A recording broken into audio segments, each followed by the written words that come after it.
Baik, Om Swastiastu, Assalamualaikum warahmatullahi wabarakatuh, salam sejahtera untuk kita semua, salam, namo buddhaya, dan salam harmoni. Baik, di sini saya akan mempresentasikan terkait materi belajar dan pembelajaran, yakni penerapan model pembelajaran kooperatif tipe Jigsaw dalam pembelajaran fisika materi pemanasan global di SMA. Nah, namun sebelum itu, izinkan dulu untuk saya memperkenalkan diri terlebih dahulu. Perkenalkan, nama saya Igede Budawa Griswara Jiwatika dengan NIM 2113021010. Nah, baik, adapun materi atau pembahasan yang akan saya bahas pada eh, presentasi kali ini, yakni yang pertama itu ada model pembelajaran kooperatif tipe Jigsaw. Yang kedua, itu ada karakteristik model pembelajaran kooperatif tipe Jigsaw.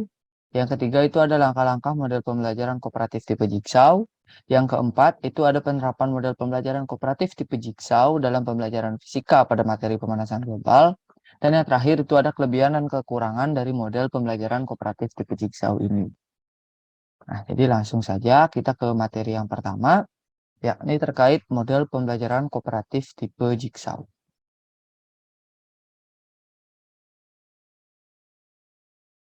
Nah, jadi, menurut Putra, model pembelajaran merupakan suatu kegiatan pembelajaran yang harus dikerjakan oleh guru dan siswa agar tujuan pembelajaran bisa tercapai secara efektif dan efisien.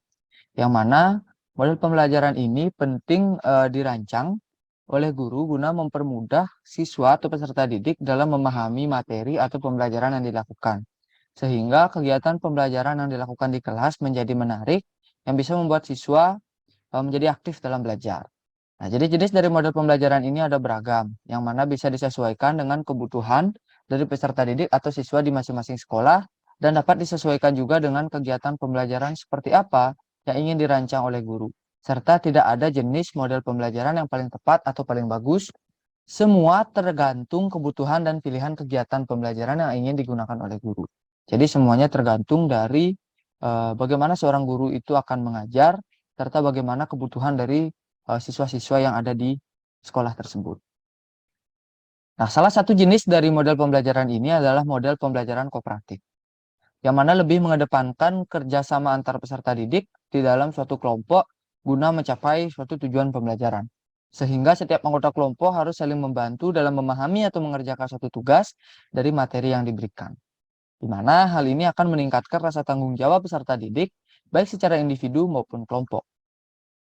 Agar pembelajaran kelompok dalam model pembelajaran kooperatif ini bisa efektif, maka setiap kelompok terdiri dari setidaknya 4-5 orang siswa heterogen. Yang mana heterogen di sini berarti campur, yakni laki-laki dan perempuan, serta dengan kemampuan dan karakter yang berbeda juga. Serta dengan tetap melakukan kontrol atau pengawasan yang dilakukan oleh pembimbing atau guru, dan adanya tanggung jawab berupa pengumpulan tugas laporan, presentasi, ataupun tugas-tugas lainnya. Nah, sehingga semua siswa bisa mendapatkan manfaat dari kegiatan pembelajaran yang dilakukan. Bisa saling berbagi ilmu dan pengalaman, saling bekerja sama, dan melatih berkomunikasi atau bersosial dengan sesama, yang mana akan menjadi ilmu yang akan berguna nantinya di masyarakat. Nah, menurut Slavin, itu dalam belajar secara kooperatif, itu siswa dituntut itu belajar bersama, saling menyumbang pemikiran, dan bertanggung jawab terhadap pencapaian hasil belajar secara individu maupun kelompok. Nah, sehingga dapat dikatakan bahwa model pembelajaran kooperatif ini merupakan bentuk pembelajaran yang mengutamakan kerjasama peserta didik di dalam kelompok heterogen yang akan meningkatkan motivasi belajar, kemampuan berkomunikasi dan bersosial, serta meningkatkan pemahaman siswa terhadap materi pelajaran yang diberikan melalui pembagian dan pengerjaan tugas secara merata dan bertanggung jawab. Nah, adapun tujuan dari pembelajaran kooperatif ini menurut Ibrahim dan Nana itu ada 3, yakni meningkatkan hasil belajar akademik, yang mana model pembelajaran ini dapat membantu siswa dalam memahami suatu konsep yang rumit.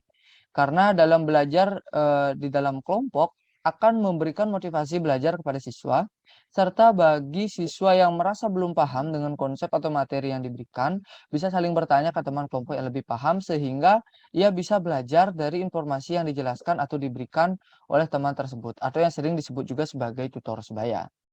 Nah, sebab seringkali siswa itu merasa canggung dalam bertanya atau berdiskusi secara langsung dengan guru. Nah, sehingga di saat dia berdiskusi atau bertanya dengan teman, itu diharapkan dia bisa lebih percaya diri dan lebih bisa mengutarakan apa yang ingin ia sampaikan gitu. Nah, yang kedua adalah bisa mengembangkan sikap saling menghargai atau sikap menerima perbedaan individu. Yang mana dalam kelompok heterogen ini, semua siswa diharuskan untuk bekerja sama dalam melaksanakan atau menyelesaikan berbagai tugas yang nantinya akan diberikan oleh guru. Sehingga semua siswa bisa mengerti dan paham akan kemampuan dan kekurangan dari anggota kelompoknya. Yang mana akan berguna dalam pembagian tugas tersebut, sehingga semua anggota bisa berperan aktif. Nah, yang mana dalam pembagian tugas ini sebenarnya ada dua pilihan, yakni guru yang memberikan tugas atau kelompok siswa yang membagikan materi atau tugas ke anggota kelompoknya. Nah, yang mana kalau guru yang membagikan tugas tersebut, berarti seorang guru itu harus bisa memahami dan mengerti semua karakter dari siswa itu sendiri. Nah, dan yang ketiga, itu adalah bertujuan untuk mengembangkan keterampilan sosial. Yang mana keterampilan sosial ini berkaitan dengan kemampuan berkomunikasi, berkoordinasi, dan bekerja sama dalam tim yang akan sangat diperlukan di kehidupan bermasyarakat nantinya. Nah, selain itu, menurut Slavin, ada tiga tujuan dalam pembelajaran kooperatif. Yang mana diantaranya itu yang pertama adalah kooperatif, yang mana merupakan usaha tiap anggota atau individu dalam memberikan kontribusi pada pencapaian anggota yang lain atau kelompok. Nah, yang kedua itu adalah kompetitif, merupakan usaha dari individu untuk menghalangi pencapaian tujuan anggota lain guna memberikan pencapaian pada dirinya sendiri. Dan yang ketiga adalah individualistik, di mana usaha dari tiap individu tidak akan memberikan konsekuensi apapun atau tidak berpengaruh terhadap pencapaian anggota lain. Dengan kata lain, keberhasilan seorang ditentukan oleh individu atau orang itu sendiri. Sehingga tujuan dari model pembelajaran kooperatif ini adalah untuk meningkatkan hasil belajar siswa dengan bekerja sama dalam suatu kelompok yang bisa meningkatkan partisipasi aktif siswa dalam serta memberikan kesempatan kepada siswa atau peserta didik dalam berinteraksi dan belajar bersama kelompoknya. Nah, tipe atau jenis dari model pembelajaran kooperatif ini juga ada beragam, yang mana salah satunya adalah model pembelajaran kooperatif tipe Jigsaw. Yang mana menurut Kahar, DKK, model pembelajaran kooperatif tipe Jigsaw adalah suatu model pembelajaran yang menuntut siswa untuk bertanggung jawab terhadap tugas masing-masing dan mengajarkan kepada anggota kelompok yang lain, sehingga setiap anggota kelompok bisa memahami materi yang dipelajari. Yang mana setelah dibagi ke dalam beberapa kelompok yang berisikan 4-5 orang siswa heterogen ini, guru akan membagi materi pelajaran ke dalam beberapa submateri yang akan diberikan kepada setiap anggota kelompok yang akan menjadi tugas mereka masing-masing. Yang mana tugas-tugas ini itu akan mereka analisis dan mereka akan mengumpulkan informasi mengenai materi-materi tersebut. Nah, sehingga setiap anggota kelompok akan mendapatkan tugas yang berbeda-beda. Kemudian, semua anggota dari setiap kelompok yang memiliki submateri atau tugas yang sama, itu akan dikumpulkan kembali menjadi satu kelompok baru yang disebut sebagai kelompok ahli. Di mana dalam kelompok inilah setiap siswa atau peserta didik akan berdiskusi dan saling bertukar pikiran terkait tugas atau materi yang mereka dapatkan. Nah, setelah selesai berdiskusi, semua anggota kelompok ahli akan dikembalikan ke kelompok asalnya dan akan menjelaskan mengenai materi apa yang telah ia diskusikan sebelumnya di kelompok ahli. Nah, sehingga setiap anggota kelompok dalam kelompok asalnya memahami materi yang diberikan dan begitu pula dengan teman anggota kelompok yang lain. Nah, jadi di sini setiap anggota kelompok asal itu akan diberikan tugas untuk menjelaskan materi yang telah ia diskusikan bersama di kelompok ahli sebelumnya. Jadi setiap anggota kelompok itu harus memahami betul-betul materi apa yang mereka diskusikan sehingga mereka bisa menjelaskannya dengan baik ke teman mereka di kelompok asal. Nah, begitupun di kelompok asal, mereka bisa memahami setiap materi yang diberikan itu dengan mendengarkan atau dengan berdiskusi dengan teman yang telah kembali dari kelompok ahlinya itu atau telah menjelaskan materi dari kelompok ahli itu. Nah, sehingga di sana akan terjadi diskusi atau saling tukar pikiran. Nah, model pembelajaran tipe Jigsaw ini pertama kali itu dikembangkan oleh Anderson bersama rekan-rekannya untuk mendorong perkembangan kerjasama antar teman sebaya dan pengajaran privat. Nah, model pembelajaran tipe Jigsaw ini sangat berguna dalam proses pembelajaran, yang mana siswa dilatih untuk bisa mengajarkan materi yang mereka pahami kepada teman sebayanya atau tutor sebaya lah kita sering sebut. Agar bisa menjelaskan dengan baik, maka ia harus memahami terlebih dahulu mengenai materi yang akan ia jelaskan. sehingga ia harus terlebih dahulu dan berdiskusi dengan sungguh-sungguh di kelompok ahli. Nah, seperti yang saya katakan tadi.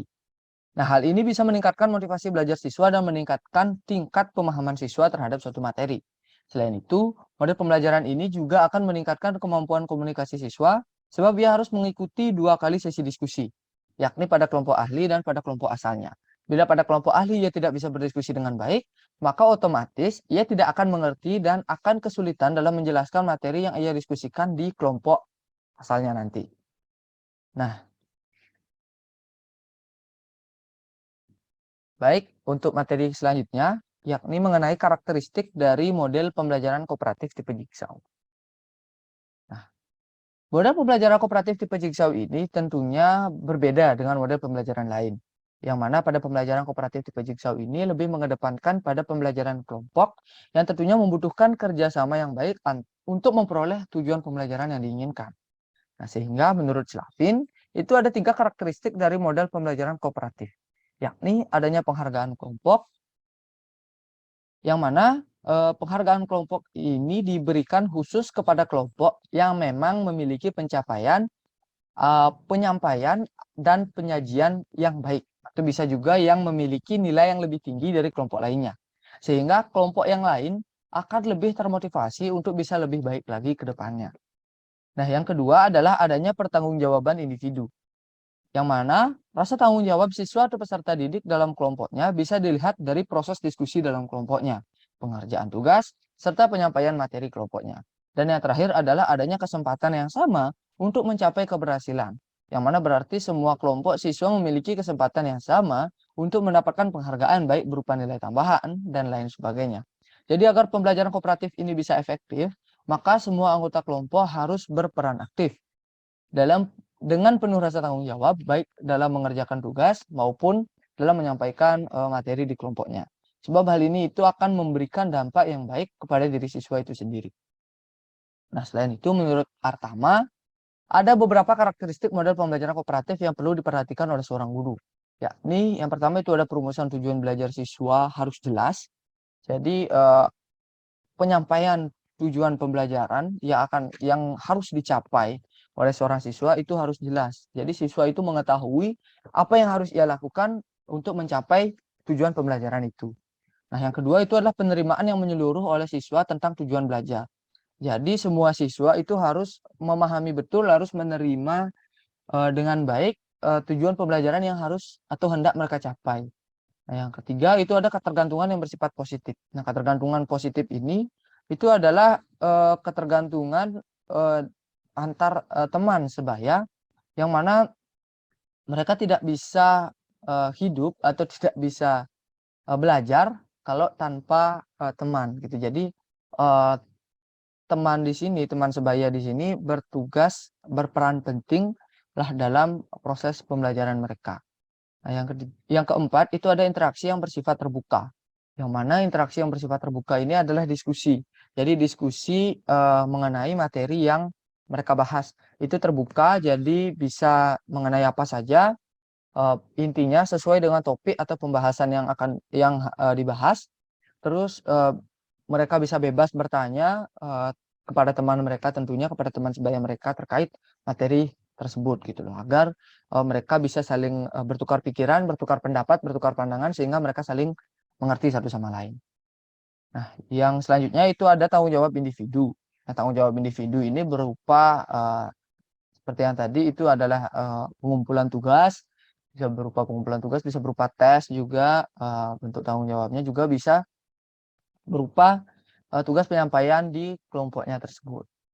Nah, lalu ada kelompok bersifat heterogen. Yang mana kelompok bersifat heterogen ini adalah kelompok yang campur, yakni ada laki-laki, ada perempuan di sana, terus juga dengan karakter yang berbeda, ada yang rajin, ada yang malas, serta ada juga yang dari suku, agama, serta ras yang berbeda-beda. Nah, selanjutnya itu ada interaksi sikap dan perilaku sosial yang positif. Nah, kemudian adanya tindak lanjut dan adanya kepuasan dalam belajar. Nah, sehingga bisa dikatakan bahwa karakteristik dari pembelajaran kooperatif tipe Jigsaw ini adalah adanya tanggung jawab setiap anggota kelompok dalam penyelesaian tugas masing-masing. Nah, yang mana penyelesaian tugas masing-masing ini adalah untuk berdiskusi, membahas materi di kelompok ahlinya. Itu tugas dari setiap anggota kelompok itu. Nah, serta adanya kerjasama dan diskusi dalam penyelesaian tugas-tugas tersebut.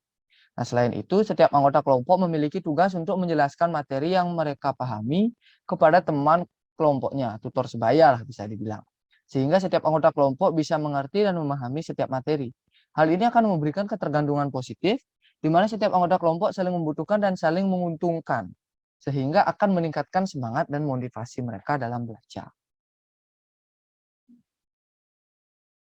Baik, untuk materi selanjutnya itu mengenai langkah-langkah model pembelajaran kooperatif tipe Jigsaw. Nah, yang mana pada model pembelajaran kooperatif tipe Jigsaw ini, guru pada awalnya akan memberikan sedikit gambaran umum atau informasi terkait materi dan membagi materi ke dalam beberapa sub-sub materi yang akan diberikan kepada setiap anggota kelompok. Kemudian, guru juga akan membagi kelas ke dalam beberapa kelompok yang terdiri dari 4-5 orang siswa heterogen. Setelah submateri itu dibagikan, maka guru akan mengarahkan siswa untuk membentuk sebuah kelompok ahli yang beranggotakan siswa dengan submateri yang sama dan membimbing diskusi dalam kelompok ahli tersebut. Nah, setelah siswa berdiskusi, maka setiap siswa kembali diarahkan ke kelompok asalnya dan diberi tugas untuk menjelaskan materi yang telah didiskusikan tersebut di kelompok asalnya, yang kemudian akan dinilai melalui kuis singkat serta tes. Nah, kemudian guru akan memberikan penilaian dan penghargaan kepada kelompok dengan nilai terbaik. Ada pula langkah-langkah dalam model pembelajaran kooperatif tipe Jigsaw ini atau sintaks lah model pembelajaran kooperatif tipe Jigsaw ini itu bisa diperhatikan pada tabel berikut. Nah, yakni yang pertama itu ada mengklarifikasi tujuan dan menetapkan perangkat. Nah, yang mana kegiatan pembelajarannya itu ada guru menjelaskan tujuan pembelajaran, kompetensi dasar yang harus dikuasai siswa, serta memberikan motivasi kepada siswa. Nah, yang mana dalam hal ini, guru hendaknya menjelaskan dengan jelas apa saja tujuan pembelajaran yang hendaknya dicapai oleh siswa dalam pembelajaran. Nah, menggunakan bahasa yang mudah dimengerti dalam menjelaskan, serta menjelaskan kerjasama tim yang harus dilakukan oleh siswa dalam kelompoknya. Sebab setiap siswa akan bekerja dalam kelompok heterogen yang tentunya dengan etnis, ras, agama, gender, karakter yang berbeda. Sehingga mereka bisa lebih saling mengenal satu sama lain. Nah, guru juga harus memberikan motivasi belajar kepada siswa agar setiap siswa tidak merasa tertekan dalam belajar. Nah, kemudian yang kedua itu ada mempresentasikan informasi secara verbal maupun bahan bacaan. Nah, yang mana di sini kegiatan pembelajarannya itu berupa guru menyampaikan informasi atau gambaran umum topik secara langsung atau verbal kepada siswa maupun dengan memberikan bahan bacaan. Nah, yang mana setelah penyampaian tujuan pembelajaran, selanjutnya guru akan memberikan gambaran umum atau informasi terkait materi yang akan dipelajari. Yang mana informasi ini berisikan gambaran singkat tentang definisi dan konsep, alasan, tujuan, serta manfaat dalam mempelajari materi tersebut. Hal ini bisa dilakukan secara verbal maupun dengan memberikan bahan bacaan kepada siswa sebelum pertemuan. Sehingga siswa akan mengetahui terlebih dahulu terkait materi apa yang akan ia pelajari. Nah, yang ketiga itu ada mengorganisasikan siswa ke dalam kelompok belajar. Yang mana kegiatan pembelajarannya itu ada guru membagi siswa ke dalam beberapa kelompok kecil yang terdiri dari 4-5 orang siswa heterogen. Kemudian membagi submateri dan memecah kelompok asal menjadi kelompok ahli dengan anggota kelompok siswa yang memiliki submateri yang sama. Nah, selanjutnya siswa akan diarahkan membentuk beberapa kelompok yang heterogen lah gitu yang terdiri dari 4-5 orang. Nah, yang mana heterogen di sini itu artinya dalam satu kelompok terdapat perbedaan gender, baik laki-laki maupun perempuan, terdapat perbedaan etnis, agama, dan perbedaan karakter antara yang rajin dengan yang malas. Jadi itu dikumpulkan menjadi satu. Jadi tidak homogen, yang mana yang kelompok yang rajin-rajin saja, atau kelompok yang laki-laki saja, atau kelompok yang malas-malas saja, atau kelompok yang perempuan-perempuan saja. Jadi ini dicampur antara laki-laki dengan perempuan serta antara gender antara karakter yang berbeda-beda pula. Nah, yang mana guru di sini itu hanya bertugas sebagai fasilitator atau sebagai pembimbing dalam diskusi yang akan mengajarkan berbagai keterampilan sosial dan perilaku kooperatif.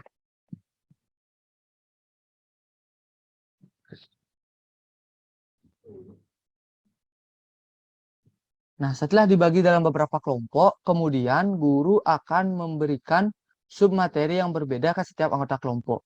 Yang mana bagi anggota kelompok dari setiap kelompok yang mendapatkan submateri yang sama akan ditempatkan pada kelompok sementara yang disebut sebagai kelompok ahli untuk berdiskusi terkait submateri tersebut. Kemudian setelah selesai berdiskusi, maka setiap anggota kelompok tersebut akan kembali ke kelompok asalnya dan menjelaskan materi yang telah ia diskusikan sebelumnya. Nah, yang keempat itu membantu kelompok-kelompok kerja dan belajar, yang mana guru memfasilitasi dan membimbing diskusi atau kerja yang dilakukan siswa dalam kelompok. Nah, dalam hal ini guru membantu dan memberikan pengarahan atau mengarahkan siswa dalam membentuk kelompok kooperatif yang terdiri dari 4-5 orang siswa heterogen. Selain itu, guru juga membantu memimpin dan memfasilitasi diskusi siswa baik pada kelompok ahli dan kelompok asal. Nah, yang kelima itu ada melakukan penilaian, yang mana guru memberikan evaluasi atau menguji pengetahuan siswa mengenai topik atau materi yang telah dibahas melalui tes individu yang berupa kuis dan penilaian harian atau UH. Nah, pada bagian penilaian ini bertujuan untuk mengetahui apakah tujuan dari pembelajaran ini telah tercapai atau tidak. Penilaian yang dilakukan bisa berupa kuis, tes, dan lain sebagainya, yang mana juga akan berpengaruh pada nilai kelompok, yakni kontribusi siswa terhadap kelompoknya bisa ditentukan melalui beberapa ketentuan berikut. Yang pertama, bila nilai tes berada di bawah nilai awal, yakni lebih dari 10 poin, kontribusinya adalah 0 poin. Bila nilai tes berada di bawah nilai awal, yakni kurang dari 10 poin, itu kontribusinya adalah 10 poin. Bila nilai tes di atas nilai awal atau kurang dari 10 poin, kontribusinya adalah 20 poin. Dan bila nilai tes di atas nilai awal lebih dari 10 poin dan atau sempurna, maka kontribusinya adalah 30 poin. Yang mana nilai awal ini berarti nilai atau nilai dari sebelum siswa itu mempelajari materi ini atau nilai di materi sebelumnya atau nilai di pertemuan sebelumnya. Yang mana bisa juga nilai awal ini diambil dari nilai post test. Jadi yang sebelum dilakukan model pembelajaran kooperatif, sebelum diterapkan model pembelajaran kooperatif ini dilakukan post test terlebih dahulu untuk mengetahui pengetahuan awal siswa. Nah, setelah dilakukan penerapan model pembelajaran ini baru dilakukan pretest atau tes selanjutnya, yakni tes singkat ini. Dari sanalah diketahui nilai kontribusi dari siswa tersebut bagaimana. Nah, dan yang terakhir itu adalah memberikan pengakuan. Yang mana di sini kegiatan pembelajarannya adalah guru memberikan pengakuan, penghargaan atau reward kepada kelompok atau siswa yang mendapat nilai atau poin tertinggi dengan memberikan apresiasi berupa pujian ataupun keringanan atau kesempatan melakukan suatu hal. Yang mana setelah penilaian selesai dilakukan, maka kelompok siswa yang mendapat poin atau nilai paling tinggi akan diberi penghargaan atau reward. Sedangkan bagi kelompok dengan nilai terburuk akan mendapatkan hukuman. Nah, hal ini penting dilakukan guna memberikan motivasi bagi siswa lain agar lebih baik ke depannya. Sehingga mereka akan berusaha belajar yang juga akan berguna untuk meningkatkan kemampuan sosial siswa secara tidak langsung. Nah, selanjutnya itu materi keempat, yakni mengenai penerapan model pembelajaran kooperatif tipe Jigsaw ini dalam pembelajaran fisika, khususnya pada materi pemanasan global. Nah, model pembelajaran kooperatif tipe Jigsaw ini itu akan diterapkan pada pembelajaran fisika di kelas 11 SMA dalam materi atau bab pemanasan global. Nah, di sini saya itu menerapkannya itu di dalam suatu skenario pembelajaran. Jadi saya membuat suatu skenario pembelajaran yang mungkin saja atau bisa saja terjadi di saat menerapkan model pembelajaran kooperatif ini di kelas nantinya. Nah, yang tentunya skenario ini juga telah disesuaikan dengan tahapan atau langkah-langkah atau sintaks yang telah dijelaskan di sebelumnya gitu. Nah, yakni skenario-nya adalah sebagai berikut. Yang pertama, itu setelah guru membuka pelajaran, yang mana guru kan membuka istilahnya membuka pembelajarannya ini dengan doa, dengan mengucap syukur kepada Tuhan Yang Maha Esa. Setelah itu dengan dilanjutkan dengan mengabsen atau mengecek kehadiran siswa. Nah, barulah guru itu menjelaskan tujuan serta indikator yang harus dicapai siswa dalam materi pemanasan global kali ini atau dalam materi kali ini. Yakni tujuannya itu adalah yang pertama itu dapat menganalisis gejala pemanasan global dalam kehidupan nyata dengan jelas. Yang kedua itu dapat menganalisis proses pemanasan global dalam kehidupan nyata dengan jelas. Yang ketiga, dapat menganalisis penyebab dari pemanasan global dengan jelas. Dan yang dapat mendeteksi dampak dari pemanasan global dalam berbagai sektor di kehidupan nyata dengan jelas. Dan yang terakhir itu adalah peserta didik dapat mengemukakan solusi terkait permasalahan pemanasan global agar dampaknya tidak semakin meluas. Kemudian guru juga memberi sedikit motivasi belajar kepada siswa. Nah, ini untuk sintak yang pertama. Kemudian skenario yang kedua itu adalah siswa diberikan pertanyaan untuk memunculkan kembali pengetahuan awal mereka. Yang mana pertanyaannya itu berupa apa itu efek rumah kaca? Apakah efek rumah kaca tersebut bagus bagi bumi atau tidak? Kalau tidak, apa yang bisa menyebabkan efek rumah kaca tersebut buruk bagi bumi? Nah, di sini siswa itu diminta menjawab pertanyaan tersebut. Mungkin sebagian besar siswa akan menjawab bahwa efek rumah kaca adalah penyebab pemanasan global. Efek rumah kaca adalah suatu keadaan yang bisa membuat suhu udara di bumi semakin panas, sehingga mereka menganggap bahwa efek rumah kaca sangat buruk bagi bumi. Nah, disinilah guru akan menjelaskan bahwa topik pembahasan atau materi yang akan dibahas pada pertemuan ini adalah mengenai efek rumah kaca dan pemanasan global, serta menjelaskan bahwa dampak dari pemanasan global ini sangat berbahaya, sehingga perlu didiskusikan terkait solusi apa yang harusnya dilakukan dalam mencegah atau meminimalisir terjadinya pemanasan global ini. Nah, kemudian siswa atau peserta didik diminta untuk mengamati tayangan video tentang polusi udara oleh asap kendaraan bermotor, asap rokok, dan asap limbah pabrik, serta peserta didik diminta menyimpulkan isi dari video tersebut. Nah, di mana mungkin sebagian siswa akan menjawab bahwa hal tersebut adalah polusi udara yang bisa menyebabkan pemanasan global. Dan disinilah pengetahuan awal siswa mengenai pemanasan global mulai muncul kembali. Yang mana ini merupakan penerapan dari sintak kedua atau langkah kedua, yang mana tadi adalah bagaimana kita menjelaskan suatu materi kepada siswa, di mana materinya inilah yang akan didiskusikan atau menjadi topik pembahasan pada diskusi kelompok kali ini. Nah, yang selanjutnya yang keempat itu adalah membagi siswa ke dalam kelompok-kelompok belajar. Yang mana semua siswa akan dikelompokkan ke dalam beberapa kelompok yang terdiri dari 4 orang siswa heterogen, baik gender, agama, ras, dan karakter. Nah, mengapa dibagi menjadi 4 dibagi satu kelompok itu terdiri dari 4 orang? Karena sub materi pada bab atau materi pemanasan global itu ada 4, yakni ada gejala pemanasan global, ada penyebab pemanasan global, ada proses dari pemanasan global itu, serta ada dampak dari pemanasan global tersebut. Nah, sehingga ada 4 sub materi ini yang selanjutnya akan dibagikan kepada setiap siswa atau dalam satu kelompok. Nah, mungkin ada beberapa siswa yang protes terhadap pembentukan kelompok ini, itu pasti mungkin saja terjadi. Karena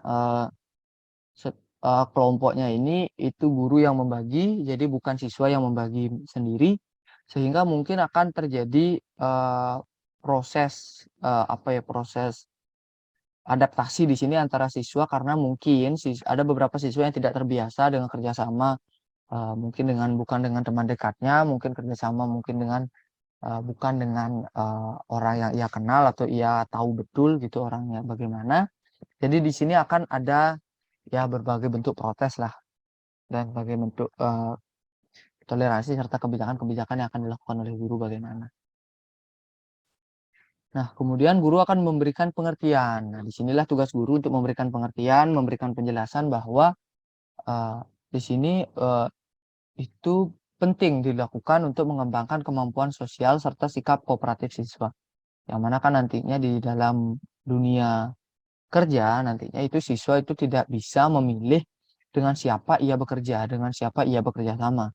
Sehingga dari sinilah ia harus dilatih untuk bisa bekerja sama, bisa bekerja dengan siapapun itu, dengan karakter dan gender yang berbeda, dengan istilahnya kemampuan yang berbeda juga, sehingga di sini siswa kemampuan sosialnya bisa semakin berkembang. Nah, setelah itu guru akan memberikan submateri yang berbeda kepada setiap anggota kelompok, yang terdiri dari submateri gejala pemanasan global, submateri proses pemanasan global, submateri penyebab pemanasan global, serta submateri dampak pemanasan global.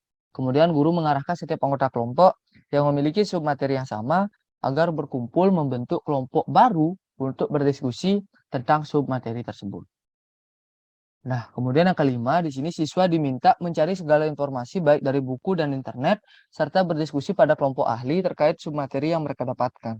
Apabila siswa mengalami kesulitan dalam mengumpulkan informasi atau berdiskusi, maka gurulah yang akan membimbing kelompok tersebut, sehingga proses diskusi dapat berjalan lancar dan sesuai dengan tujuan yang ingin dicapai. Nah, kemudian yang keenam, dari hasil diskusi siswa di kelompok ahli tersebut, maka mereka kemudian diminta untuk kembali ke kelompok asalnya dan menjelaskan apa yang mereka diskusikan atau apa yang mereka pahami terkait materi yang mereka dapatkan. Nah, di kelompok asal ini mungkin akan terjadi diskusi kembali. Ya, ini akan ada beberapa anggota kelompok yang mengajukan pertanyaan ke temannya yang mendapat tugas menjelaskan tersebut. Dan apabila siswa tersebut mengalami kesulitan dalam menjelaskan atau menjawab pertanyaan dari temannya itu, maka guru bisa membimbing kelompok tersebut. Jadi bisa mengarahkan atau bisa menyelaraskanlah perdebatan yang terjadi di antara siswa itu agar tidak uh, terlanjur terjadi perdebatan atau tidak terlanjur terjadi miskonsepsi di antara siswa. Nah, kemudian yang ketujuh atau yang terakhir itu adalah kemudian setelah selesai siswa berdiskusi atau setelah selesai sesi diskusi ini, di akhir pembelajaran itu guru akan memberikan kuis singkat kepada siswa yang dikerjakan secara individu terkait hal-hal yang didiskusikan tersebut. Seperti meminta siswa memberikan solusi mereka terhadap masalah pemanasan global agar tidak semakin meluas serta alasan mengemukakan solusi tersebut. Nah, yang mana kuisnya ini bisa mempertanyakan hal ini atau bisa memberikan pertanyaan atau memberikan suruhan kepada siswa untuk memberikan solusi. Nah, yang mana hal ini berguna sebab ini yang paling penting untuk didiskusikan, yakni solusinya ini. Yang mana kan setelah siswa berdiskusi atau setelah siswa mengerti, memahami tentang apa itu gejala pemanasan global, apa saja penyebabnya, apa saja dampaknya, bagaimana proses dari pemanasan global itu terjadi.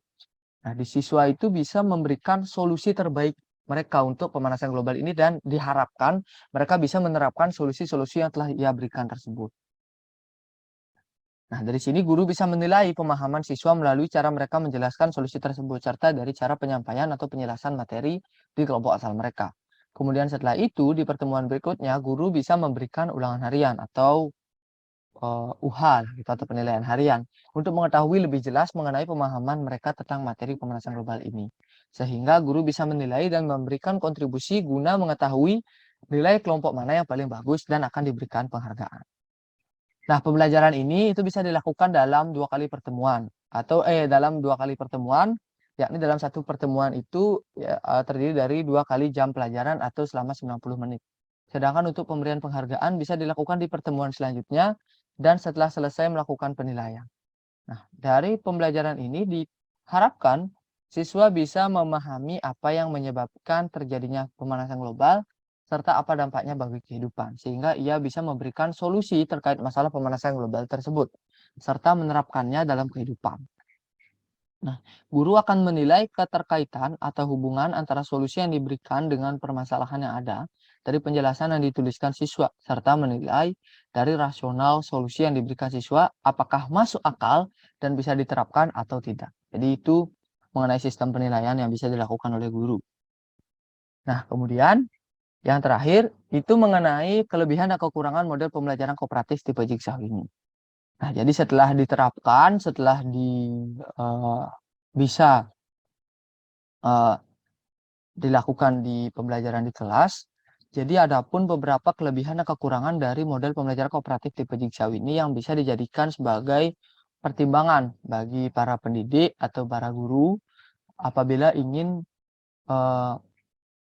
menerapkan model pembelajaran ini di kelas. Yang mana kelebihannya yang pertama itu dapat meningkatkan hasil belajar dan motivasi belajar siswa.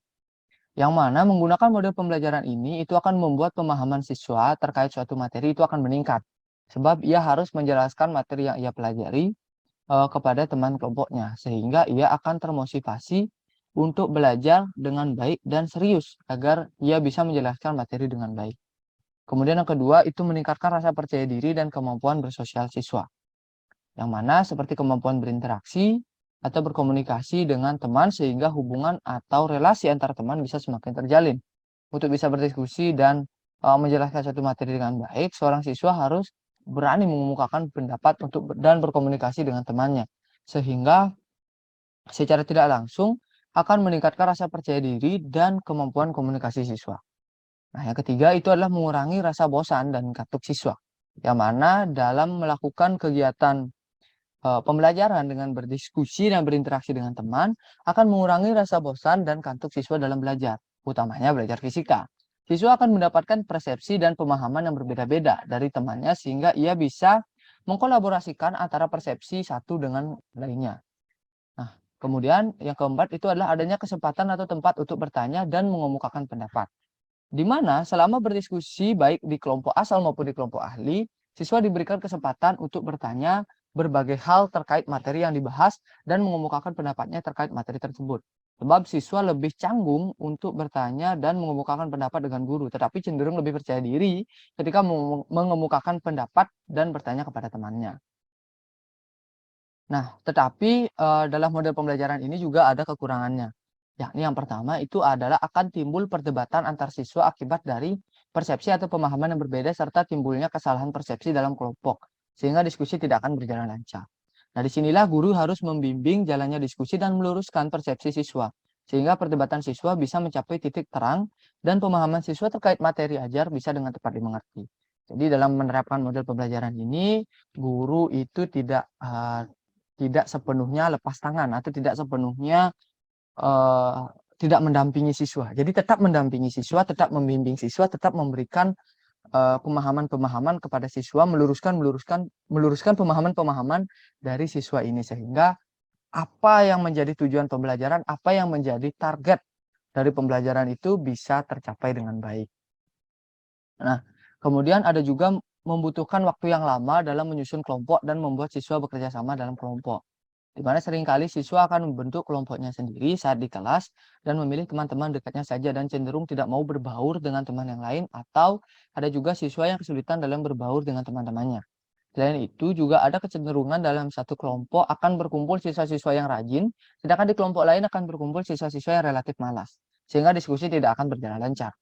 Hal ini bisa diatasi dengan penyusunan kelompok lebih awal oleh guru atau pembuatan kelompok sebelum pertemuan kelas dilakukan. Yang mana guru harus sudah mengetahui karakter dari masing-masing siswa, mana siswa yang rajin, mana siswa yang malas, mana siswa yang pendiam, mana siswa yang aktif, dan bisa menempatkan mereka dalam satu kelompok yang heterogen gitu.